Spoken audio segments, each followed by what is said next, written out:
Hello again, welcome back to RP-0 America. So I'm going to launch the craft that I designed now. Before, it's got those two engines, pretty much descended down the same S3D family. These are destined towards being the Saturn 1 and Saturn 1B first stage engines. And alright, so I've already got myself in the plane of the moon. This probe is destined for Venus. Which we're close to the window. I had some weird issues, so the window might be slipping a little bit past us. Did I not stage? Oh, there we go. So yeah, I might have a little more trouble hitting Venus with this probe than I was hoping to, but only one way to find out. So let's see. So in this, I'm using kerosene and liquid oxygen for the first stage. So a lot of early engines have that mix of fuels. And for the second stage, I've got these fuels, aerosine and nitrogen tetroxide, or whatever NTO stands for.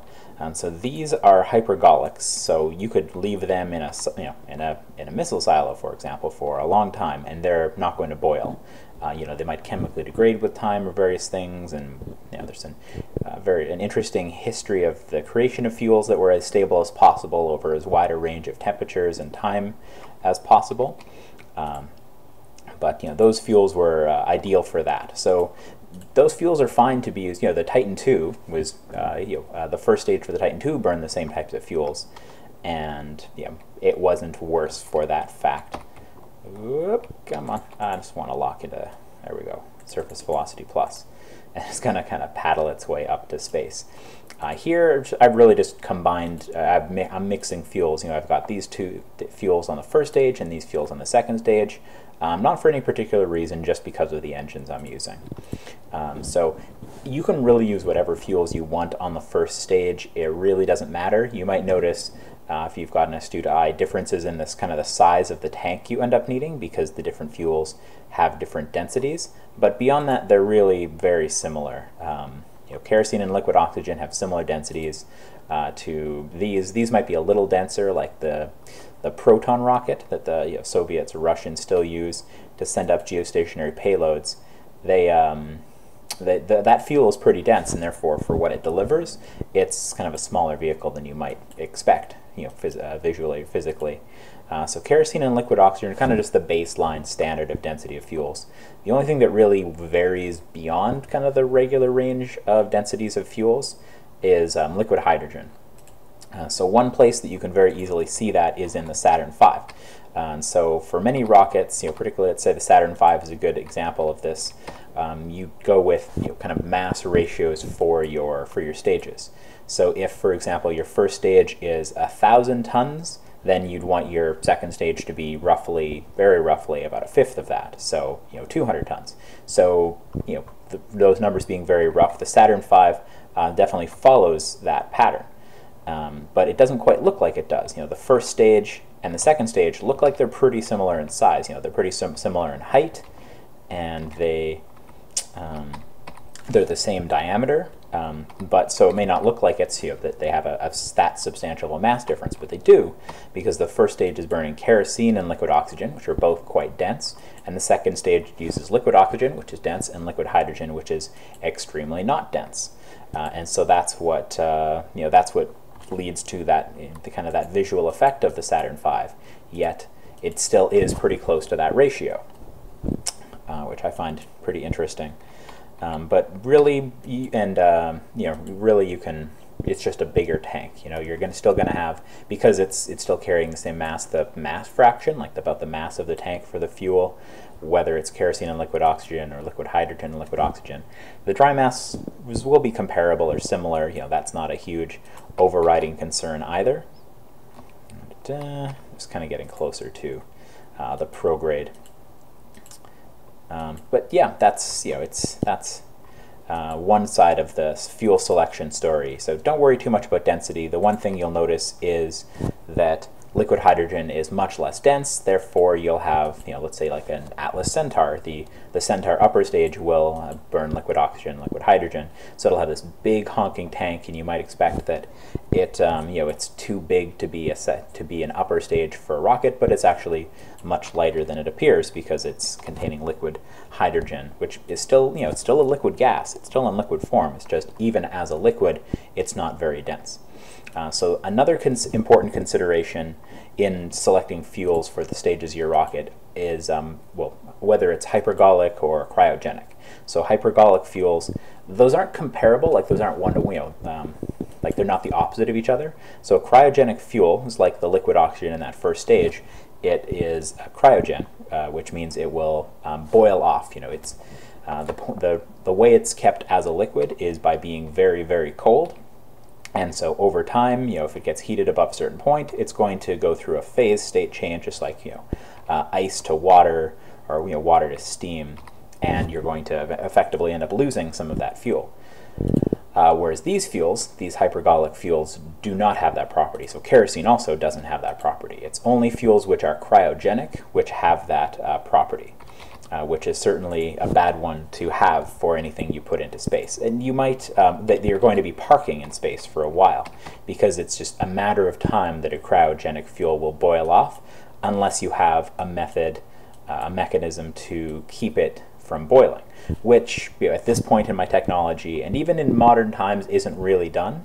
The technology could certainly be developed, and I don't think it works too well in RP-0 or realism overhaul right now, but in theory, with kind of enough TLC, it could be made to that radiators and everything would behave very nicely for things. So you could send up say a fuel depot where you keep liquid oxygen and liquid hydrogen parked for a long time, or for an indeterminate amount of time in a fuel depot, and you could keep it from boiling off potentially by having radiators, by having an active refrigeration system effectively, but in space. All right, so stage burnout.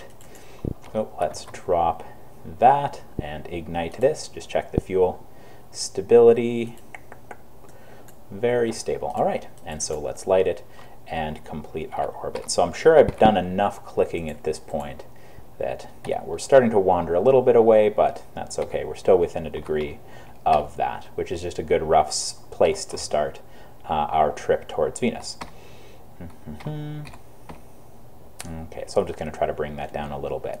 Yeah, something like this, or say, the trans stage, which is kind of basically a bigger version of this that was launched by Titans, where you've got all the fuels in it are hypergolic. Those are ideal fuels to be parking, or say a solid fuel, to put in orbit if you plan to, say, send something up, leave it up in space for, many hours, like more than a couple of orbits, so say many hours or days or weeks. You want, it's much better if the fuels of the rocket you're sending up into space are hypergolic, or say that they're non-cryogenic, so not liquid oxygen or liquid hydrogen. Anything that's a liquefied gas will eventually boil off. And there you can use better tanks. So the standard balloon tanks are not good at all for that. They're not very well insulated, so you're going to lose those cryogenic fuels very quickly. Then there's the default tank, which kind of has basic insulation. I think for at least many of the fuels, it will provide insulation, and that will give you a little longer in orbit, hours or a couple orbits, but not too long. And then there's like an actual cryogenic tank, I believe, which is much better insulated, but still it doesn't have active refrigeration, so your fuel is still going to boil off, maybe last a few days. So it's only once kind of the thermal side, the side of radiators and stuff are balanced, such that you could track the temperature of a tank and make sure that the radiators you're providing will keep your fuel depot or whatever stage you're sending up cryogenic for an indeterminate amount of time. So where that's most important in designing a rocket is, well, how long do you need to keep, you see a delta V number, well, how long do you need to keep that fuel around, right? So I'm just about to get in orbit, and I'll finish discussing that. Nearly into my low parking orbit. Whoa, am I losing control? No. Not sure why it didn't respond very nicely. All right, and I'm above 150, good enough. All right. So how long are you going to be leaving it up? So say for this, if I look at my rocket, whether this ends up being a success or not, I'm still going to use it as an example. So this, I've got this amount of delta V, and because none of these fuels are going to burn, it doesn't matter what the rest of my mission plan is. Because I'm going to burn all of this fuel to send myself towards Venus, and that's the end of the story of this fuel. Let's say, I only needed 3,100 of this to go towards the moon. Okay, so that would leave me about 500 meters per second, and if I had designed it where it still had an ignition, say, to use that fuel, so it would leave me about 500 meters per second, and let's say it was towards the moon. So, okay, would it survive, would the fuel survive the 2 or 3 days towards the moon? In this case, because they're non-cryogenic fuels, they would last. If it was like a Centaur, that would be entirely different. So a Centaur upper stage is a historical American stage, but just think of it as any upper stage that burns liquid oxygen and liquid hydrogen is not going to have a very long stay time. So set as target, and so in choosing what fuels you use, you will have that trade-off at some point that you'll want to make. Because ultimately, once you have liquid hydrogen, liquid oxygen, hydrolox technology, you'll want to use it for everything, like beyond your first stage. As you see, like the Delta is the Delta 4 now. There's some rockets that still exist. There's a shuttle where they burned liquid hydrogen and liquid oxygen right from the ground, and you can see those have big honking tanks to store the liquid hydrogen. But that's an option. But for like upper stages, it's really attractive to, particularly from an efficiency standpoint, to want to use hydrolox, because you saw the efficiency of this engine was like 250 seconds. So really efficient hydrolox is 450 seconds. Up to, in modern times, some that are like 460 seconds of ISP efficiency, which is astounding. And so you'll want to use it for everything. But let's say I was in a situation like this with liquid hydrogen, liquid oxygen. So this delta V, my fuels would be gradually boiling off, and I'll point that out in a future mission. But I would kind of have to think, I couldn't leave this in orbit for a few days and still expect this to be here, unless I did kind of more complex and advanced things, which I'll look into and kind of discuss later, because liquid hydrogen, liquid oxygen are awesome things. I love to use them for missions, but you need to know when they're appropriate and when they're not appropriate, and so I'll show a bit of that off in future missions. In the meantime, we have successfully got this craft into orbit, and I've got a few more minutes left in the time here, so you get to see whether a bit of whether I succeed or fail to shoot this thing towards Venus. Yeah, I had a weird kind of save glitch. Many, busy week, many computer issues, fun. So that's why I haven't had any videos in a little bit. But thanks to all the new fans and the old fans. I'm glad that people are interested in the mission types I do. I am working towards a larger human program, at which point I want to do at least a flyby of Venus, possibly an orbital mission of Venus with people.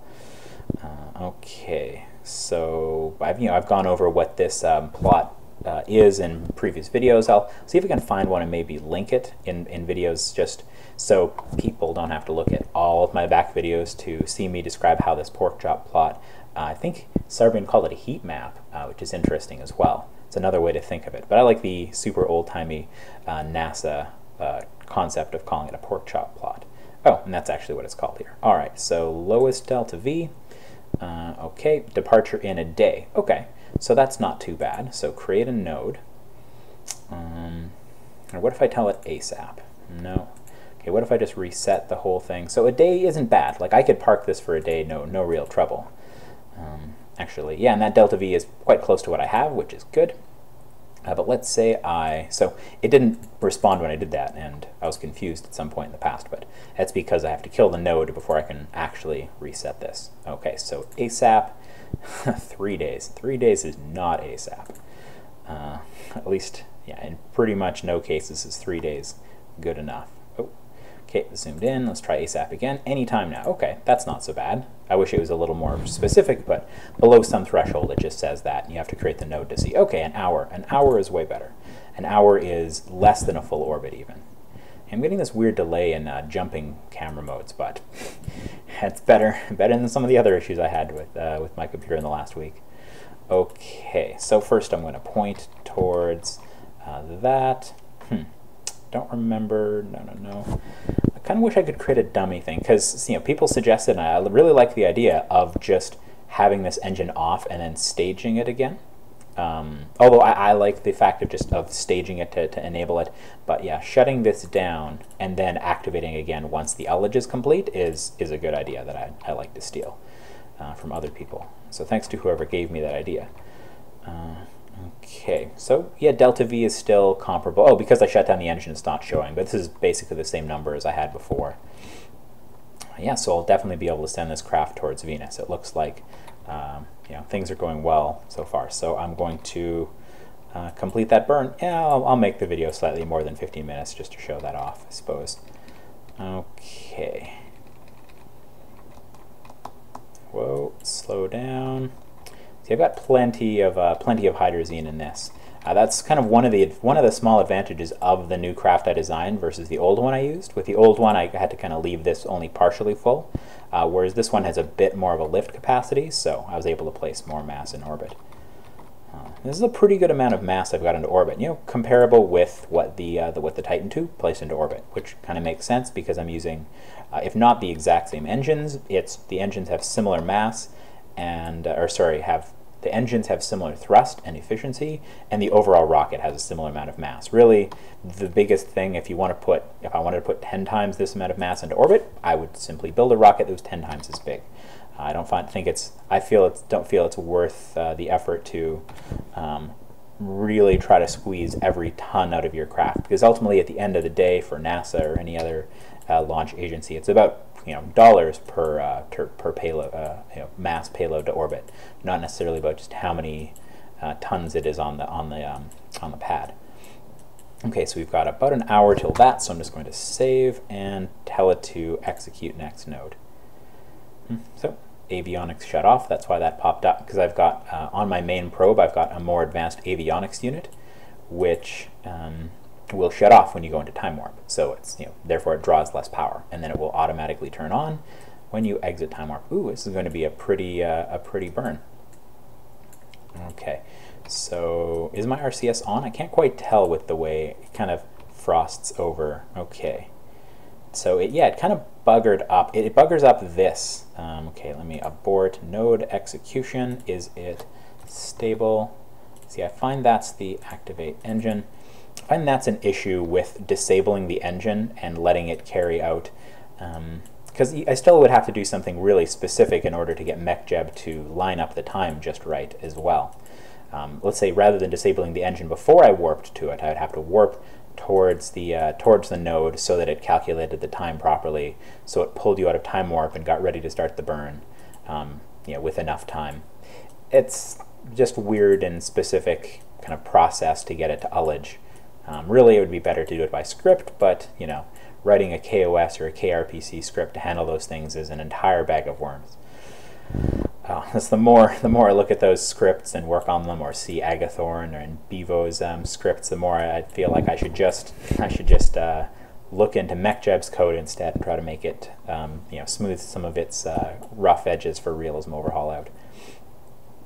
But I also am not a C# programmer, so I'd have to brush up on that skill as well. Okay, so looking pretty good in terms of delta V. So this is the delta V that's being delivered by the main tanks and the main engine. Beyond that, for say course corrections or kind of rounding out my transition here, let me see where I'm doing the burn, by the way. Come on, there we go. We are over. Oh, weird. Is it not showing the? Whoa. From a point, it was not really showing the kind of scatter tint of the atmosphere. Oh, it looks like so we're burning out over the Pacific Ocean. Yep, that's the Pacific. Okay. So yeah, I told it not to execute, so I'm manually controlling this burn, so I'll have to shut it off. That's the one thing I like the most about MechJeb, is it will turn off the burn at it will time it really well. Whoa. Okay, make that a little more mild. Also, yeah, I don't need the RCS on anymore. It will turn it off like within the frame. There we go. It's not terrible. All right, and let me turn off you. Weird, I didn't notice it was like a little check mark. I guess it's saying that it's close enough that it's happy. And yeah, we pretty much burned all the fuel, so we have no ignitions left. So let's just see if we got an encounter, but I can quite easily do corrections. No encounter showing, but I can just do small corrections and I'll be able to get it. You can see I'm clearly near there, and MechJeb told me to make the burn, and even actually the descending node is quite close to where that is, so it's going to be pretty quick. I'll maybe make a recording of me doing that adjustment, but I think I've done that in enough videos that you can see how to make that kind of final correction for a planetary encounter from that. But I might record it now as well. Anyway, thanks for watching. This has been RP-0 America. We took the probe that we built in the last video, the whole craft actually, and we shot it towards Venus. Congratulations to us. Thanks for watching. Goodbye.